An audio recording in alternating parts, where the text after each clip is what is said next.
Mais d'abord, l'édito international d'Europe 1. Bonjour Vincent Hervouette. Bonjour à vous Dimitri, bonjour à tous. Vincent, les bombardements du Liban ont repris ce matin pour le 3e jour consécutif. Le Conseil de sécurité des Nations Unies se réunit en urgence tout à l'heure. Oui, alors si l'histoire était indulgente, la petite histoire, elle retiendra que la première déclaration officielle du nouveau ministre français des Affaires étrangères a été faite à la tribune de l'ONU. Et ça tombe bien, c'est l'Assemblée générale du machin. 100 chefs d'État et de gouvernement s'y retrouvent cette semaine dans une ambiance de rentrée des classes. Jean-Noël Barrot a donc réclamé une réunion du Conseil de sécurité. Et comme la France est l'un des 5 membres permanents, il suffisait de demander. On se dit, ce nouveau ministre, voilà l'homme qu'il faut, à la place qu'il faut, pour faire ce qu'il faut. Notre mère, la France, vient au secours de ses protégés du Levant. Ça, c'est la légende que la photo est censée inspirer. La réalité prosaïque, en revanche, est différente. Sur ce fond de marbre vert qui fait irrésistiblement penser à un décor de salle de bain, le ministre français a fait couler un robinet d'eau tiède, des phrases toutes faites sur un ton qui convient, faire sonner le tocsin, dégouliner de compassion. On dirait que le martyr des Libanais sert à ça. Et à Manhattan, le cœur est unanime à reprendre le refrain. Le HCR est gravement préoccupé. Le commissariat aux droits de l'homme extrêmement alarmé, le secrétaire général Antonio Guterres s'angoisse, le Liban est au bord du gouffre. En réalité, 1975-2024, ça fait presque 50 ans que le Liban a basculé.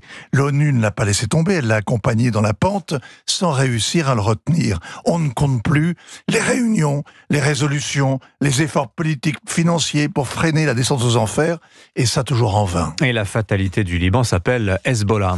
On prend un seul exemple, les casques bleus de la finule. Ils sont déployés depuis 45 ans, 2 générations. Il arrive qu'un soldat serve là où a servi son propre père. Il veille au cessez-le-feu au sud Liban, à ce que l'armée libanaise soit la seule sur place, c'est la résolution 1701, et en réalité, ça fait des décennies qu'il regarde le Hezbollah construire un camp retranché. Depuis 1 an, il compte les missiles et les roquettes tirés chaque jour sur Israël. Car la nouvelle guerre du Liban a commencé le 8 octobre 2023, pas la semaine dernière. Il faut beaucoup d'hypocrisie pour dénoncer aujourd'hui seulement une poudrière qui risque d'engloutir le monde, comme l'a fait le secrétaire général Guterres. 6 à 700 morts dans les bombardements israéliens, rien que lundi. L'engrenage, Vincent, est affolant. L'hécatombe est digne des massacres des débuts de la guerre civile, sauf que les bombardements ne sont pas aveugles. L'armée israélienne sait visiblement tout de son ennemi, c'est l'arme de destruction massive forgée par l'Iran à leur porte que les Israéliens désorganisent, son artillerie qu'ils détruisent, son état-major qu'ils décapitent. Les dirigeants du Hezbollah ne connaissent que la force, ils sont servis.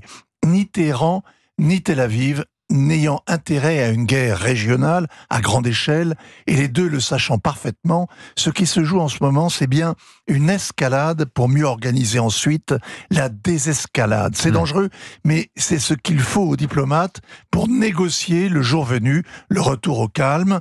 Emmanuel Macron a vu cette nuit le président iranien. Il aimerait bien être le médiateur qui arrache ce cessez-le-feu. Il ferait ainsi oublier le fiasco retentissant de sa visite dans les ruines fumantes du port de Beyrouth. Sauver le Liban est depuis Jacques Chirac un défi pour l'Élysée et un sujet de dissertation pour tout nouveau ministre des Affaires étrangères. Quelle note pour Jean-Noël Barrot à ce stade, professeur Hervouette?